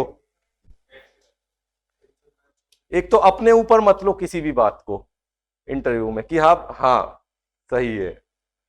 जिस विद्वान ने कही है, जिस इतिहासकार ने कही है, जिस लेखक ने कही है, उसका मत है ये, आपका मत नहीं है। आपने तो उसको पढ़ा है, उसकी बात कह रहे हो आप। ठीक है, एक तो ये हमेशा ध्यान रखो। वहां याद ही नहीं आएगा इतना। याद आ जाए बहुत प्रैक्टिस के बेसिकली मैं से लेके तो यदि कर पाओगे तो अच्छी बात है, तो अच्छी बात है। हम जब तैयारी करते थे तो एक साथी बोलते थे कि, और ये मेरा खुद का अनुभव भी है, कि वहां अंदर जाने के बाद आपको ये भी पता नहीं चलता कि इसके बाहर कोई एक अस्तित्व वाली दुनिया भी है या नहीं है। इंटरव्यू खत्म होता है ना, जब आपको पता लगता है इंटरव्यू खत्म हो गया, आपसे 1 घंटा भी चल जाए ना, पता नहीं लगे। यस, जब बैठते हो जब बाहर निकल एग्जाम में जो मैं मेरे पूरे, फिर खत्म। और फिर आप अपने कंफर्टेबल भी हो जाते हो। आप, ऐसा नहीं है कि इंटरव्यू हमेशा आपकी टांग खिंचाई ही चल रही है, आपके प्रति नेगेटिव ही हुआ पड़ा है सामने बोर्ड। सिलेबस को पूरा जरूर देख लेना अच्छे से। इंटरव्यू बोर्ड के मेंबर्स के पास कई बार क्या होता है कि बाहर का आदमी आया है, उसको नहीं मालूम कि यहाँ क्या चल रहा है, तो वो सिलेबस रख के बैठता है साथ में। मेरे इंटरव्यू में ये था कि सिलेबस हाथ में थी, मुझे दिख रहा था कि पीडीएफ प्रिंट है ये, और वो एक एक लाइन में से सवाल पूछे जा रहा है, ग्रुप थ्योरी बताओ, चॉइस थ्योरी बताओ, एलीट थ्योरी बताओ। तो सिलेबस को हमेशा अपने नजर में रखना कि सिलेबस में क्या क्या है। आपका फेवरेट टॉपिक, फेवरेट इंसिडेंट, इनको तैयार कर लेना। इतिहासकार, शासक, इसको तैयार कर लेना। इतिहास का कौन सा कालखंड सबसे अच्छा लगता है, कौन सी घटना सबसे अच्छी लगती है, आप इस कौन सी घटना को बदलना चाहते हो, कौन सी घटना को किस रूप में देखना चाहते हो, इन सब मुद्दों पे अपने उत्तर सोच के रखना। हाँ सर, आपका जो नॉलेज है, आपने ये नेट कर लिया, सब नॉलेज है सर, मेरा आज तक भी इंटरेस्ट नहीं है, मजाक नहीं कर रहा। मेरी पब्लिक में इंटरेस्ट था, उसमें कोर्स नहीं आ रही, इसलिए मैंने स्विच ठीक है, हिस्ट्री ले लिया। चलो अपने ठीक है, 1-2 घंटे, ठीक है, आज भी इंटरेस्ट नहीं है। ठीक है, तो क्या करना है? क्या करना चाहिए आप बताओ। आपसे पूछ रहा हूँ। नहीं, आपसे ही पूछ रहा हूँ पहले तो मैं। मैंने तो सुबह जॉब लेने के लिए वो किया कि ठीक है, अपने कहोगे क्या ये बात इंटरव्यू में? नहीं नहीं कहोगे ना, तो ये भी क्यों सोच रहे हो अभी अपने मन में कि मेरा इंटरेस्ट नहीं है? मैं मेरी कहानी, आप बार बार बोल रहे हो ज्ञान है, इसलिए आप ज्ञान में पता ही नहीं मेरे को है कि नहीं है। नहीं, तो आपने नेट जेआरएफ कर लिया ना, वो सर आपने उस सब्जेक्ट में इंटरव्यू दे रहे हो आप, तो आपको ज्ञान है, लेकिन आपको अपने उस ज्ञान का भान नहीं है। वो हनुमान जी वाली स्थिति है कि ज्ञान तो है, लेकिन आप उसको महसूस नहीं कर पा रहे हो अभी अपने अंदर कि मेरे को ज्ञान है या नहीं है। इस बात को निकालो अपने दिमाग से, क्योंकि अभी हमारा उद्देश्य, अभी अपना स्वार्थ भी तो देखो थोड़ा सा। उस स्वार्थ के हिसाब से कूटनीति अपना लो, कि कूटनीति अपना लो। मैं मेरे स्वार्थ की बात बताऊं, मैंने हिस्ट्री में नेट जेआरएफ कर लिया, लेकिन मेरी हिस्ट्री में 55% नहीं बनी। तब मैंने स्विच किया कि अब चलो पॉलिटिकल साइंस में, फिर पॉलिटिकल साइंस में घुसे, वहां नेट जेआरएफ किया। अब मैं क्या कहूं, इंटरव्यू देने जब मैं जाऊं तो किस में बैठूं फिर? सर मेरा तो वो था पहला प्यार तो फिर क्या होता बताओ? ये सब हर व्यक्ति की अपनी घटना है, लेकिन आपका अंतिम उद्देश्य उनसे क्या लेना है? मतलब आप ये शो करना चाहते हो कि साहब लो तो लो, नहीं बाकी मेरा तो कोई इंटरेस्ट है नहीं, जॉब लेने में तो इंटरेस्ट है तो यही विषय दिला रही है जॉब, तो उस पर बात करो। हाँ, एक और टॉपिक जिस पे हम बात कर रहे थे कि क्या कह रहा था मैं आपसे बात को, एक मिनट। सर हॉबी के बारे में क्या लिख सकते हो? क्या है आपकी हॉबी? क्रिकेट देखते हैं। क्रिकेट देखते हो? सारे खेल ही देख लेते हैं, क्रिकेट थोड़ा ज्यादा। फिर सारे मत खोलो ना। तो भाई क्रिकेट देखना लिख सकते हैं। क्रिकेट पे कितने क्वेश्चन सोच पाते हो, कितने जवाब दे सकते हो? भाई कौन सा बॉलर स्पिन करता हो, कौन सा फील्डर कौन सी जगह रहता है, तो उसके बारे में पता है भाई, ये यहाँ पे वो फाइड है। ठीक है, भारत का लेटेस्ट मैच किसके साथ हुआ है? T20 वाले तो हाँ, ये नमीबिया। कौन था नामी कप्तान? बताओ। इरेस्मस था। नहीं, मुझे नहीं पता ना, हॉबी आपकी है, मेरी थोड़ी है। हाँ, तो इरेस्मस था। तो कोई था, ऐसे काम नहीं चलेगा ना। फिर आपकी हॉबी है तो आप देखो, फिर वही वाली बात कि कैलाश खेर की बात कर रहा हूं मैं, और मैं सोच रहा हूँ सामने वाले को नहीं पता होगा, तो तैयार करो फिर उसको। बिल्कुल रख सकते हो क्रिकेट हॉबी। एक वो भी चल जाएगी सर, तो आपकी, अच्छा और मैं बात कर रहा हूँ, आपकी नजर में हॉबी क्या होती है? सर पहली बार इंटरव्यू दे रहे तो ना हाँ ठीक है, अपन तो कोई डिसाइड ही ना हो तो क्या हाँ हाँ ये भी हो सकता है, हॉबी डिसाइड ही नहीं होती। हाँ वही तो मेरे हाँ तो पहले तो मैं पहली बात यही कर रहा हूँ कि हॉबी क्या होती है, पहले इस मुद्दे को अपने दिमाग से समझ में स्पष्ट कर लो आप कि हॉबी क्या होती है। बताओ कोई साथी, हॉबी क्या होती है? फ्री टाइम में रहे, एक एक करके बताओ कोई साथी। हाँ बताओ बताओ, आप ही बताओ चलो। जब फ्री टाइम रहे तो अपन क्या करना पसंद करते हैं? फ्री टाइम तो होता ही नहीं हमारे पास, कहाँ होते हैं फ्री, बताओ। जिसमें अपने को काम करने में यस, जिसके लिए आप समय निकालते हो, जो आपको मानसिक संतुष्टि देता है, वो हॉबी होती है। ये नहीं कि फ्री टाइम होगा तो हॉबी है, फ्री टाइम तो होता ही नहीं है मेरे पास कभी, तो मैं ऐसे तो सोच लूं तो मेरे पास तो हॉबी ही नहीं होगी कोई। हॉबी वो होती है जिसके लिए आप टाइम निकालते हो। तो अब आप सोचो आप क्रिकेट के लिए टाइम निकालते हो या नहीं निकालते हो, तो बता दोगे आराम से, है ना। भारत का अगला मैच कब है वर्ल्ड कप का, कहाँ पे है, स्टेडियम का नाम, तो कर लोगे आप तैयार हॉबी पे। और कोई साथी की हॉबी पे, कोई किसकी क्या हॉबी है, दो चार प्रश्न पूछ सकता हूं मैं उससे हॉबी पे, किसी साथी कोई? हाँ हाँ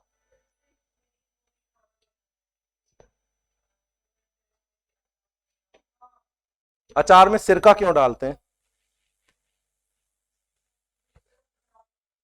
सिरका डालते हैं खराब नहीं होता, हमारे घर पे तो कभी सिरका नहीं डाला हमने, फिर भी खराब नहीं हुआ। बताओ।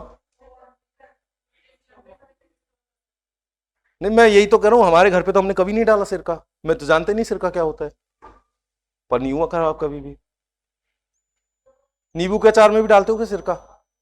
नहीं, तो उसमें क्यों नहीं डालते, वो तो खराब नहीं होता फिर बिना सिरका के। सिरका खटाई के लिए डालते हैं क्या?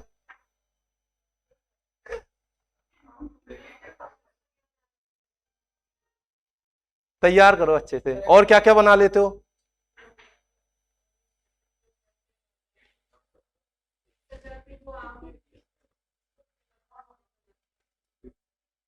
ये हॉबी नहीं है, ये तो आपकी एक सामान्य अपनी परंपराएं घरों की चली आ रही हैं, वो है, आपने स्पेशल नया कुछ नहीं बनाया, नया कुछ ट्राई नहीं किया आपने।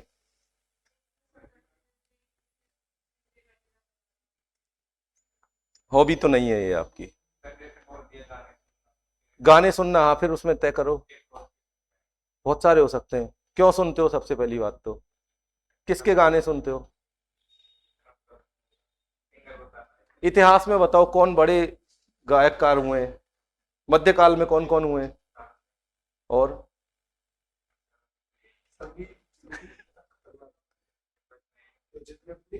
तैयार करो जितना सोच सकते हो। जो प्रोफेसर बैठे रहते हैं वो संगीत का बहुत हिंदुस्तानी संगीत और शास्त्रीय संगीत में क्या अंतर है? ये कौन कौन से राजा हुए जिन्होंने संगीत को संरक्षण दिया है? और समुद्रगुप्त का नाम नहीं लोगे? तो फिर ऐसे ऐसे, और औरंगजेब वीणा वादक था लेकिन वो, और उसके दरबार में ही मोहम्मद गौस ने शायद रचना की थी उसकी, संगीत वाला एक रोज ग्रंथ है जिसकी। तो तैयार करना पड़ेगा आपको कोई भी टॉपिक जिसपे बहुत बड़ा क्राइटेरिया है। और बताओ, और कोई हॉबी जिसकी सोचते हो? ये कैसे तय करते हो अच्छा वक्ता कौन है?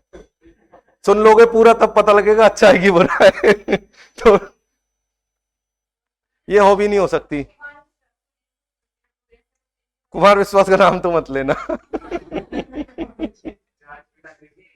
हाँ कोई बात नहीं सर, मैं मेरी परिस्थितियों में कोई हॉबी जैसी कोई चीज विकसित नहीं कर पाया। हालांकि मुझे क्रिकेट में इंटरेस्ट रहा है, या मुझे शतरंज में इंटरेस्ट रहा है, या मैं अपने घर के कार्यों में मदद करता रहा हूं, लेकिन मैं हॉबी की तरह किसी उसको एक्टिविटी को विकसित नहीं कर पाया। संगीत सुनता हूँ, गाने देखता हूँ, पिक्चर देखता हूँ, करता हूँ, लेकिन मैं हॉबी की तरह विकसित नहीं कर पाया। इस पर जबरदस्ती की हॉबी बनाना भी कोई टारगेट नहीं रखो अपना। बहुत सारे लोग ये कि इंटरव्यू है तो हॉबी बतानी ही बतानी है, बच्चों से बातें करना हॉबी लिख देंगे, बच्चे नहीं होंगे तब कहां जाएगी आपकी हॉबी? पड़ोसी के बच्चे को पकड़ लोगे कि साहब मेरे से बात कर, मेरी हॉबी है, क्या करोगे बताओ? अखबार पढ़ना हॉबी है साहब, बहुत सारे लोग लिखते हैं, अखबार पढ़ना कैसे हॉबी हो गई? किसी की है क्या अखबार पढ़ना हॉबी? पूछूं एक दो क्वेश्चन है किसी की हॉबी अखबार पढ़ना? और बताओ, और कोई हॉबी किसी की? जिन लोगों ने पहले इंटरव्यू दिया है और उनके कोई क्वेश्चंस? जैसे क्रिकेट का आपने प्रश्न पूछा है, इंडिया का अगला मैच कर रहा है, उन्होंने ऐसे नहीं पूछा कि कुछ टीम का या महिला टीम का, अपने कुछ टीम का बता वो ऐसे कर सकते हैं कि आप बात करें। देखो, आप यदि कह सकते हो भारतीय पुरुष टीम का अगला मैच वर्ल्ड कप का तब है, हालांकि ये आदर्श स्थिति में या हम जब इंटरव्यू की तैयारी कर रहे होते तो हमें सिखाया जाता है। आपसे पूछा भारतीय टीम का कप्तान कौन है, आपने कह दिया साहब विराट कोहली, तो आपने साहब उसका नाम क्यों नहीं बताया महिला वाले का? इतना ये इंटरव्यू की तैयारी में ही सिखाते हैं। उनको भी पता है पूछने वाले को कि वो यही पूछना चाह रहा है, विराट कोहली ही सुनना चाह रहा है वो आपसे। और ये सवाल कोई आपके इंटरव्यू को डिसाइड नहीं करते हैं, ये एक स्टार्टर की तरह रहते हैं कि चीजें आ जाती हैं बीच में और निकल जाती हैं। इनके लिए इतना तनाव नहीं कि सब महिला टीम के कप्तान फला जी हैं, पुरुष टीम के कप्तान फला जी हैं, इतना नहीं। और बताओ, और कोई टॉपिक किसी पे? और पे हाँ, पीसीएम मत बोलना, वो कहेगा पैरासीटामोल। पूरा बोलो अपने सब्जेक्ट को प्रॉपरली। ये इंटरव्यू ना अनौपचारिक वार्ता नहीं है, ये हमेशा ध्यान रखना हर साथी। इंटरव्यू को अनौपचारिक कतई मत बना देना। बोर्ड आपसे उचित सम्मान की अपेक्षा रखता है और वो उनको खटकती हैं बातें। हम जब तैयार पीडी पीडी पीडी बोलते थे, प्रतियोगिता दर्पण को पीडी बोल रहे हैं, पवेड बोल रहे हैं साहब। कौन कौन से ऑप्शनल है? पवेड रहा है साहब, पोल साइंस है। पोल साइंस क्या होता है ना? तो ये मत करना प्लीज। हाँ ठीक है, इनका हिस्ट्री में कैसे उपयोग करेंगे बताओ आप? कार्य कारण संबंध होता है या नहीं होता? साइंस में जो साइंस की हम जो मेन आधार मानते हैं कार्य कारण संबंध मानते हैं। हिस्ट्री में किसने कहा है कार्य कारण संबंध की बात? महात्मा बुद्ध ने कही है ना? तो जोड़ सकते हो ऐसे, और सोचोगे तो और जुड़ जाएगा। सर ये मतलब जैसे केमिस्ट्री मैथ है तो फिर इंटरव्यू को अगर फिजिक्स केमिस्ट्री मैथ से खत्म कर दिया, ये दो आदमी मूर्ति बन के देखने थोड़ी आए हैं। और आपका इंटरव्यू आरएस का इंटरव्यू नहीं है, सब्जेक्ट का एवोल्यूशन है। आपको जाना है कहाँ? हिस्ट्री पढ़ाने। तो मतलब फिजिक्स केमिस्ट्री मैथ को थोड़ी तैयार करके दें। छोड़ सकते हो, आप कह सकते हो कि सर मेरा क्योंकि विषय बदल चुका है तो उस विषय को अब मैं पढ़ नहीं पा रहा हूँ। अब मैं कहूँ कि यहाँ पढ़ जाओ, टाइम बच के निकल। उस पर मतलब क्लियर कहो कि सर अब मेरा उस विषय से छूट गया है, मेरा उस विषय को पढ़ना, तो अब मैं उसे बहुत ज्यादा उसके बारे में मेरी तैयारी नहीं है, इतना कह के फ्री हट जाओ पीछे, मतलब ठीक है। और बताओ कोई बात, और आपके क्वेश्चंस। मैं बीच बीच में क्वेश्चन आ जाते हैं और बात भूल जाता हूँ, ये और बतानी थी मुझे। हाँ, एक इस बात पे कर रहा था मैं कि जब आप बीए में जो किताबें चल रही हैं, जो अभी सिलेबस में चल रही हैं, वो जरूर पढ़ लेना कौन कौन सी हैं। किताब के टॉपिक्स कौन कौन से हैं, फर्स्ट ईयर में कौन कौन सी चलती हैं, सेकंड ईयर में कौन कौन सी चलती हैं, थर्ड ईयर में कौन कौन सी चलती हैं। सेमेस्टर में, फर्स्ट सेमेस्टर में क्या है, सेकंड सेमेस्टर में क्या है। बहुत बार पूछ लेते हैं कि कॉलेज में जाओगे क्या पढ़ाओगे? सर फर्स्ट सेमेस्टर में ये वाली किताब चलती है। ये इसका नहीं बताओगे तो इसका बहुत नेगेटिव असर नहीं है, लेकिन बताओगे तो इसका एक पॉजिटिव असर जाता है। एक और सवाल आता है कि आप क्लास में गए हो, पहले दिन क्लास आपके सामने बैठी है, आप क्लास में आए हो, जब आप सेलेक्ट हो जाओगे क्या टॉपिक पढ़ाओगे, कैसे शुरुआत करोगे बताओ? इस क्लास के बारे में ये भी तय रखो कि आपको पता है बहुत सारे बच्चे नॉन हिस्ट्री बैकग्राउंड के होंगे, जिन्होंने 12th में आर्ट्स के 3 सब्जेक्ट में हिस्ट्री नहीं रखा होगा। कुछ ऐसे होंगे जो आर्ट्स के भी नहीं होंगे। तो इस क्लास में पहले दिन क्या करोगे? आप जाके वो पढ़ाने लग जाओगे आद्य इतिहास, प्राग इतिहास, या उत्तर पुरापाषाण और मध्य पुरापाषाण, पूर्व पुरापाषाण, जो आज तक ही समझ में नहीं आए सही ढंग से। तो हमेशा विषय में बच्चे की रोचकता कैसे जगाओगे, क्योंकि उसका पहला दिन है, अभी सब्जेक्ट चेंज का ऑप्शन है, उसके बाद वो छोड़ जाएगा हिस्ट्री। तो इसके लिए अपने आप को तैयार कर लो। सर मैं अपने परिचय से शुरुआत करूंगा, बच्चों का परिचय लूंगा, उनका इतिहास के बारे में, उनकी सोच के बारे में जानने की कोशिश करूंगा, इतिहास का क्या महत्वपूर्ण योगदान हो सकता है वो सब बताओ। पहले दिन से सिलेबस नहीं कि साहब लिखो सिलेबस, ये किताब चल रही है, ये राइटर चल रहे हैं, है ना, तो उसका इंटरेस्ट बने विषय में, ये कोशिश करना जरूर। बोर्ड टीचिंग की एक बात और याद आ रही थी मुझे, जब आप इधर लिख रहे हो, आते ही बहुत सारे साथी क्या करेंगे, आज हम जैसे यहाँ पे आप बैठे हो चेयर पे, उन्होंने कहा जाओ टॉपिक पढ़ाओ कोई, वहां से उठ के आया, आज हम मौर्य काल में ये पढ़ रहे हैं, आज हम मौर्य काल का प्रशासन पढ़ रहे हैं, सीधा मुंह उधर, आपको पता लगा पीछे से बच्चे भाग गए क्लास में से, जैसे ही आप उधर मौर्य काल का प्रशासन लिख रहे थे। बीएड कितने लोगों ने की है? तो क्या कर रहे थे बीएड में जब हम करते थे? तो बीएड मतलब जाके किए ना कॉलेज प्रॉपर क्योंकि हमारे दौर पे तो कॉलेज जाके ही होती थी। बीएड में एक वो होते थे विकासात्मक प्रश्न, है ना, प्रस्तावना प्रश्न।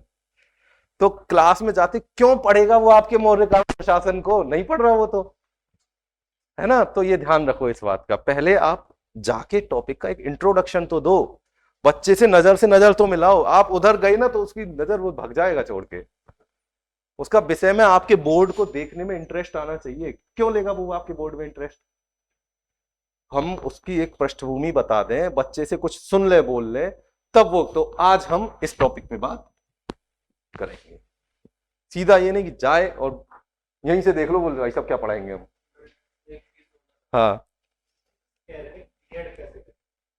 मैंने वैसे बीएड करी जैसे कि आपने सीखा, आईएएस दे रहे थे तो ये तक 2004 में पीछे हो गया था, फिर जॉब लगी 2012 में परीक्षा की,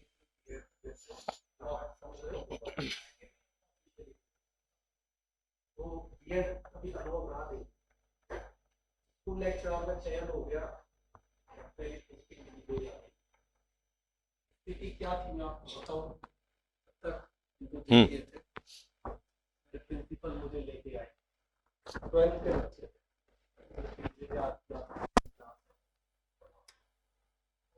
लड़कियां तो क्या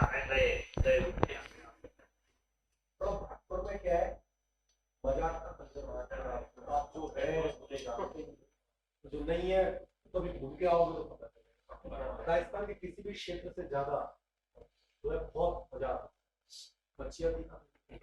स्थिति ये थी कि मेरे पैर बच्चे हंस रहे हैं बुरी तरह, मेरे प्रिंसिपल कह रहे हैं यहाँ इसकी तैयारी पापा स्कीम दे चुके हैं, तो मेरा कॉन्फिडेंस इतना लो, मैं कैसे पढ़ाऊं, क्या शुरू करूं, एक दो मिनट तक देखा फिर थोड़ा सा अपने आप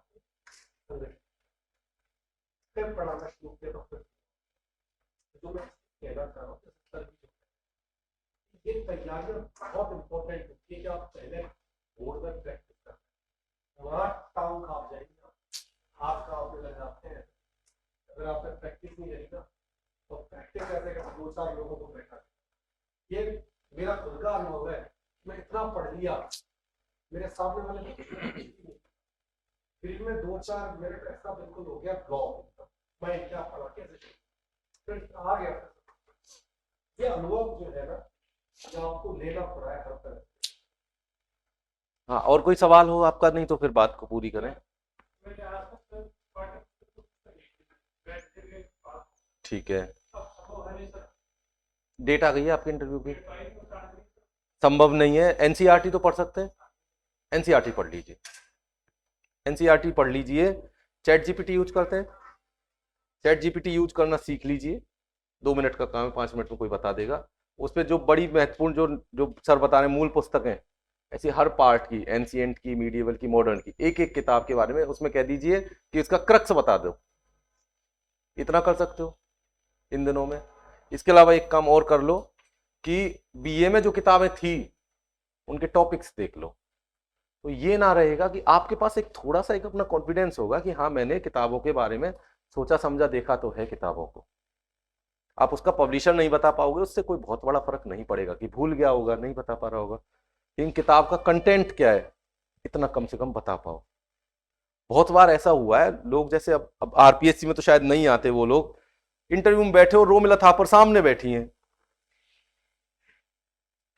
तो अब आप कहो साहब बात चल गई रोमिला थापर की किताब की, आप कह रहे मैंने पढ़ी है, उसने पूछे कितने चैप्टर हैं उसमें, अगर 17 है मैडम कह रही 7 ही लिखे थे मैंने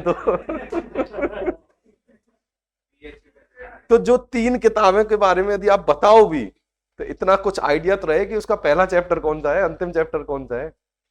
पब्लिशर नहीं बताओगे तो चल जाएगा, इतनी झूठ नहीं चलेगी, लेकिन है ना, तो इतना थोड़ा बहुत कर लो। और पढ़ाने की प्रैक्टिस भी खूब करो आप लोग, स्कूलों में भी खूब पढ़ाओ लगातार, बच्चों से कहो सवाल पूछो, नहीं सवाल पूछे तो आप अपनी तरफ से समझाओ एनालिटिकल, उसको बोलना आ जाएगा। जितना ज्यादा बोलने की प्रैक्टिस करोगे, पढ़ने की इतनी जरूरत नहीं है जितनी बोलने की जरूरत है ना। मॉक लगातार दोगे, आपस में दोगे, कहीं भी दोगे, उससे क्वेश्चंस निकल के आएंगे कि सिंधु सभ्यता पे क्या क्वेश्चन हो सकते थे, मुस्लिम लीग कांग्रेस के संबंध में क्या क्वेश्चन हो सकते थे, सांप्रदायिकता पे क्या क्वेश्चन हो सकते थे, क्या भारत का विभाजन टाला जा सकता था, इस पे क्या क्वेश्चन हो सकते हैं। बहुत सारे प्रश्न हैं ऐसे, तो उनको सबके सारे टॉपिक्स पे डायमेंशन सोचो, क्वेश्चन सोचो ज्यादा से ज्यादा, है ना। और वो जो मैंने कुछ बातें जो लिखी हुई हैं 3-3, 4-4 पेज की पीडीएफ इंटरव्यू की तैयारी से संबंधित, मैं या तो सर को शेयर कर दूंगा, सर आपको शेयर कर देंगे, है ना। ठीक है, फिर मिलते हैं आप सभी से जल्दी मुलाकात। हाँ बताओ बेटा, टीचर बैकग्राउंड से क्या क्वेश्चन हो सकते हैं? स्कूल एजुकेशन और कॉलेज एजुकेशन, स्कूल एजुकेशन में हो ना अभी, स्कूल एजुकेशन और कॉलेज एजुकेशन की तुलना, स्कूलों में बच्चों का सोच और कॉलेज एजुकेशन बच्चों का सोच एकदम अलग दिखता है, क्या करोगे? सामान्य सोचा जाता है कि कॉलेज में बच्चे पढ़ने नहीं आते, मस्ती करने आते, इसको कैसे बदलोगे? विषय में बच्चे का इंटरेस्ट कैसे बढ़ाओगे? बच्चे को भविष्य के लिए क्या सिखाओगे? कोई नवाचार अपने स्कूल में किए तो क्या किए? कॉलेज एजुकेशन की व्यवस्था को सुधारने के लिए क्या करोगे? कुछ भी स्पेशल जो सोच सकते हो, है ना। और आप जब कॉलेज में आओगे तो आप क्या करोगे स्पेशल, इसका जवाब भी सोच के रखना कि क्या स्पेशल कर सकते हो। क्योंकि आजकल हम देखते हैं कॉलेज में बच्चे नहीं आ रहे, विषय में इंटरेस्ट नहीं ले रहे हो, तो उसमें क्या करोगे आप? ऐसे सवाल होंगे इनके, ये ऐसे सवाल होते हैं जो आपके पूरे इंटरव्यू की, क्या किया आपने उससे कोई फर्क नहीं पड़ेगा, इसका एक सवाल का अच्छा सा जवाब दे दिया ना, आपके पूरा इंटरव्यू पार हो जाएगा।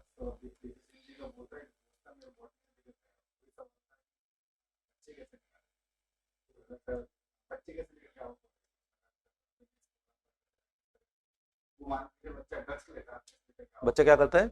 ड्रग्स लेता है। अब बताओ कैसे करोगे? उसमें काफी सारा ये सेंटर में ये हाइपोथेटिकल आंसर क्या अवॉइड करके। ठीक है, अब आप देखो, जब आपने एक आपको पता है कि सामने वाला संतुष्ट नहीं होगा, उस मुद्दे पे ज्यादा बहस करने की गुंजाइश है, ज्यादा नई बातें बताने की स्थिति में आप नहीं होगा, पीछे ही हट जाओ। इस एक क्वेश्चन से आपका पूरे 15-20 मिनट के इंटरव्यू का डिसीजन नहीं होना है। एक और महत्वपूर्ण बात जो लास्ट कर रहा हूं मैं, HTE की वेबसाइट है, हायर एंड टेक्निकल एजुकेशन की, उस पर DCE है, डिपार्टमेंट ऑफ कॉलेज एजुकेशन, वहां सर्कुलर्स आते हैं, मैं लिंक भेज दूंगा सर आपको। सर्कुलर्स में कॉलेजों में क्या क्या कार्यक्रम इन दिनों चल रहे हैं वो मिल जाते हैं, तो एक आपको एज मिल जाता है। जैसे नशा मुक्ति के लिए कॉलेजों में क्या चल रहा है, महिला सुरक्षा के लिए कॉलेजों में क्या चल रहा है, नशा मुक्ति का बहुत बड़े वृक्षारोपण के लिए क्या चल रहा है कॉलेजों में, है ना। तो ये चीजें आपको, ऐसा नहीं है कि साहब हम तो कॉलेज में आएंगे तब सोचेंगे, आप ये थोड़ी कहोगे उससे कि मैंने सर्कुलर देखे हुए हैं, आप तो अपने आइडिया की तरह बताओगे कि कॉलेजों में क्या क्या होता है या क्या क्या बेहतर किया जा सकता है, और स्काउट के लिए क्या चलता है, ऐसी बहुत सारी चीजें हैं। माई भारत पोर्टल पे क्या क्या कॉलेजों में करवा रहे हैं, वंदे मातरम पे क्या हो रहा है, अंबेडकर जयंती पे क्या हो रहा है, सब चीजों की सूचना मिल जाएगी उस पर। तो सर्कुलर जरूर देखो कॉलेजों पे, वो लिंक भेज दूंगा मैं सर को, है ना। ठीक है, फिर मिलते हैं, जल्दी मुलाकात होगी। Thank you.